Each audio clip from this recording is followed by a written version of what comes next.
हज़रत इदरीस अलैहिस्सलाम ने मलकुल मौत को अपनी गोद में ले लिया और दोनों ने आपस में रिश्तेदारी कर ली।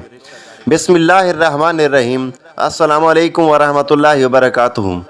नाज़रीन, हज़रत सैयदना इदरीस अलैहिस्सलाम एक दिन अपने काम से फारिग होकर बैठे थे कि मलकुल मौत एक आदमी की सूरत में मेहमान के तौर पर रात को हज़रत इदरीस अलैहिस्सलाम के दरवाज़े पर आ पहुँचा। हज़रत इदरीस अलैहिस्सलाम साइमतुल कादिर थे। जब शाम होती तो अफ्तार के वक्त आपका खाना बहिश्त से आता, जितना दिल चाहता खा लेते थे, बाकी खाना फिर बहिश्त में वापस चला जाता। उस दिन का खाना जब आया तो हज़रत इदरीस अलैहिस्सलाम ने वो खाना उस मुसाफिर को पेश कर दिया, लेकिन मुसाफिर ने कुछ न खाया और मुसलसल अल्लाह की इबादत करता रहा। हज़रत इदरीस अलैहिस्सलाम उनका ये हाल देखकर मुतासिर हुए कि ये कौन शख्स है। अगले दिन हज़रत इदरीस अलैहिस्सलाम ने उनसे कहा, ए मुसाफिर, तू मेरे साथ चलकर खुदा की कुदरत सहारा में जाकर देख। तब दोनों बुजुर्ग घर से मैदान की तरफ निकल पड़े। जाते ही जाते गंदम के खेत में जा पहुँचे। मालिकुल मौत ने कहा कि चंद खुशे गंदम के लेकर दोनों खाते हैं। हज़रत इदरीस ने कहा कि अब हराम खाना चाहता है। अब वहाँ से दोनों बुजुर्ग दूसरे बाग में पहुँचे और वहाँ भी अंगूर को देखकर हज़रत इज़राइल अलैहिस्सलाम ने अंगूर खाने का कहा। हज़रत इदरीस अलैहिस्सलाम ने फरमाया कि गैर की मलकियत में तसर्रुफ़ हराम है। फिर जाते जाते एक बकरी देखकर हज़रत इज़राइल अलैहिस्सलाम ने उसको खाने का इरादा किया। हज़रत इदरीस अलैहिस्सलाम ने कहा, बेगाने की बकरी को ज़िबा करके खाना ममनू है। इस तरह 3 रोज़ तक दोनों बाम गुफ्तगू करते रहे। जब हज़रत इदरीस अलैहिस्सलाम को लगा कि ये शख्स बनी आदम से मालूम नहीं होता, ये कौन शख्स है, और फरमाया कि खुदा के वास्ते ज़ाहिर तो करो तुम कौन हो। मुसाफिर ने कहा, मैं इज़राइल अलैहिस्सलाम हूँ। हज़रत इदरीस अलैहिस्सलाम ने फरमाया कि सब मखलूक़ात की जान तुम ही कब्ज़ करते हो। उन्होंने कहा, हाँ। इदरीस अलैहिस्सलाम ने फरमाया, तुम शायद मेरी जान कब्ज़ करने के लिए आए हो। उन्होंने कहा, नहीं, मैं तुम्हारे साथ खुश तबी करने आया हूँ। हज़रत इदरीस अलैहिस्सलाम ने कहा कि 3 दिन से तू मेरे साथ है, उस वक्त में भी तूने किसी की जान कब्ज़ की है? वो बोले, तमाम रूह को कब्ज़ कर रहा हमारे हाथ में ऐसे है जैसे तुम्हारे दोनों हाथ के नीचे रोटी रखी हुई है। यानी जिसकी मौत का हुक्म मिलता है, अल्लाह पाक के हुक्म से मैं हाथ बढ़ाकर उसकी जान कब्ज़ कर लेता हूँ। और बोला, ए हज़रत इदरीस अलैहिस्सलाम, मैं चाहता हूँ कि तेरे साथ रिश्तेदारी करूँ। हज़रत इदरीस अलैहिस्सलाम ने फरमाया कि मैं तेरे साथ रिश्तेदारी कायम करूँगा। आप मुझको रूह कब्ज़ करने की कड़वाहट सिखा दें ताकि मुझे ज़्यादा खौफ और इबरत हो, मैं अपने खालिक की ज़्यादा इबादत करूँ। मालिकुल मौत ने कहा कि मैं अल्लाह की रज़ा के बगैर किसी की जान कब्ज़ नहीं कर सकता। हज़रत इदरीस अलैहिस्सलाम ने खुदावंद क़ुद्दूस की बारगाह में अर्ज़ की और फिर जान कब्ज़ करने का हुक्म होने पर जान कब्ज़ कर ली गई। फिर मलकुल मौत ने खुदा के बारगाह में दुआ मांगी और अल्लाह पाक ने उनको ज़िंदा कर दिया। हज़रत इदरीस अलैहिस्सलाम ने मलकुल मौत को अपनी गोद में ले लिया और अपने दोनों ने आपस में रिश्तेदारी कायम कर ली।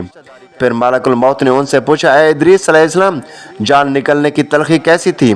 वो बोले, जैसे किसी जिंदा जानवर की खाल सर से पाँव तक उधेड़ी जाती है। मलकुल मौत ने कहा, ए भाई, कसम है रब्बुल आलमीन की, जैसे मैंने तेरे साथ एहसान किया ऐसा मैंने किसी के साथ नहीं किया। हज़रत इदरीस अलैहिस्सलाम ने फरमाया, ए भाई, मुझे दोज़ख के दरवाज़े तक ले चल ताकि उसको देखकर मुझे खौफ इलाही ज़्यादा हो और मैं ज़्यादा इबादत और बंदगी करूँ। तब मलकुल मौत ने अल्लाह के हुक्म से उनको दोज़ख के 7 तबक दिखाए। फिर हज़रत इदरीस अलैहिस्सलाम बोले, ए भाई, मुझे जन्नत देखने की आरज़ू है, देखकर खुशी हासिल करूँ और इबादत ज़्यादा से ज़्यादा करूँ। मलकुल मौत उनको बहिश्त के दरवाज़े पर ले गए।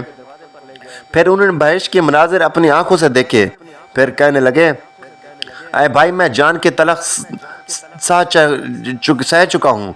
फिर दोज़ख भी देखी और मेरा जिगर प्यास के मारे जल रहा है। इजाज़त हो तो बहिश्त में जाकर एक जाम पी लूँ।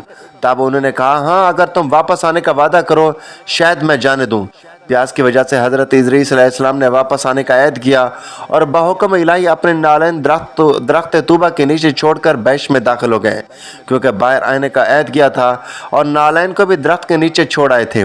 कुछ देर बाद मलकुल मौत ने इंसान को आवाज़ दी, ए भाई, ताख़ीर मत करो। तो जवाब में हज़रत इदरीस अलैहिस्सलाम ने फरमाया, अल्लाह ताला फरमाता है, हर शख्स को मौत का मज़ा चखना है। आज तो मैं मौत का मज़ा भी चख चुका हूँ और मैं दोज़ख में भी पहुँच चुका हूँ। और ये भी अल्लाह अज़्ज़ा व जल फरमाता है कि जो जन्नत में जाएगा तो वहाँ किसी को तकलीफ़ ना पहुँचेगी और ना ही उनको वहाँ से निकालेगा, यानी जो बहिश्त में गया वापस ना निकाला जाएगा। ए भाई, अब मैं हरगिज़ नहीं आऊँगा। बारगाह इलाही से आवाज़ आई, ए अज़राइल, तो हज़रत इदरीस अलैहिस्सलाम को छोड़कर चला जा, मैंने उनकी तकदीर में यही लिखा था। حضرت ادریس علیہ السلام نے موت کا منظر چکھ کر اور دوزخ کو بھی دیکھ کر جنت میں جا رہے تھے، تب حضرت اسرائیل علیہ السلام بولے ہر نبی پر بہشت حرام ہے جب تک بہشت میں خاتم الانبیاء حضرت محمد صلی اللہ علیہ وآلہ وسلم داخل نہ ہوں گے۔ پھر آواز آئی اے اسرائیل علیہ السلام، میں بہشت کو دریز نہیں رکھتا، لیکن پہلے بہشت میں محمد صلی اللہ علیہ وآلہ وسلم داخل ہوں گے، اس کے بعد ان کی امت۔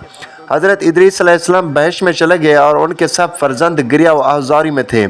ایک دن ابلیس ان کے پاس آیا اور کہا تم رو مت، میں تمہارے باپ کی ایسی سنت بنا دیتا ہوں، تم اس کو شب و روز دیکھا کرو اور اس سے تمہارا سب درد و دکھ ختم ہو جائے گا اور تب تم سب خوش رہو گے۔ اب ابلیس نے ایک ایسی صورت بنائی کہ حضرت ادریس علیہ السلام کی شکل اور بت میں کوئی فرق نہ تھا، اور وہ لوگ اس صورت کو پوجا کرتے تھے، یہاں تک کہ رفتہ رفتہ بت پرستی تمام عالم میں پھیل گئی۔ مشرق سے مغرب تک یہ رواج جاری رہا، کوئی آدمی اللہ تبارک و تعالیٰ کو نہ جانتا تھا، علم و عمل دونوں تھا۔ بعد میں خدا تعالیٰ نے حضرت نوح علیہ السلام کو ان پر پیغمبر بنا کر بھیجا تاکہ ان کو ہدایت کی راہ بتائیں۔ اللہ پاک سے دعا ہے کہ اللہ پاک ہم سب کو نیک عمل کرنے کی توفیق عطا فرمائے اور بت پرستی کرنے والوں کو راہ راست پر لائے، آمین ثم آمین۔ ناظرین، یہ تھی ہماری آج کی ویڈیو۔ اچھی لگی ہو تو ویڈیو کو لائک کریں، شیئر کریں، چینل کو سبسکرائب کریں تاکہ ہر آنے والی اس طرح کی معلوماتی ویڈیو سب سے پہلے آپ تک پہنچے۔